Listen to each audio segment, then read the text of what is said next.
ફતેપુરા લાઈવમાં આપ તમામ દર્શક મિત્રોનું સ્વાગત છે। હું છું આપની સાથે રિપોર્ટર યાસીન ભાભોર।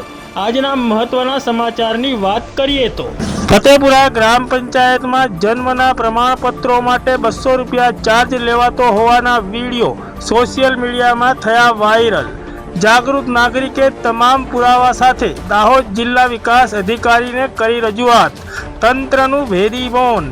ફતેપુરા તાલુકાના મુખ્ય મથક ફતેપુરા ખાતે ફતેપુરા ગ્રામ પંચાયત આવેલી છે।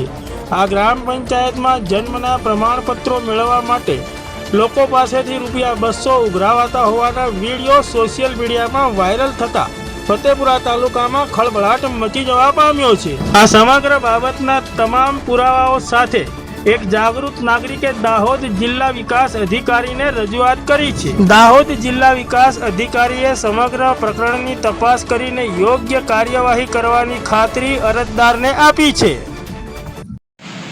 ફતેપુરા ગ્રામ પંચાયતમાં બાળકોના જન્મના દાખલાના 200 રૂપિયા લેવામાં આવે છે। આનો વિડીયો ઉતારી મેં દાહોદ પીડીઓ સાહેબને પણ રજૂઆત કરી છે, તો છતાં હજુ કંઈ નિરાકરણ આવ્યું નથી। મારું નામ વાદી રાજેન્દ્ર વિનોદ, ગામ ગલાલપુરા વડવાસ, તાલુકો ફતેપુરા, જિલ્લો દાહોદ।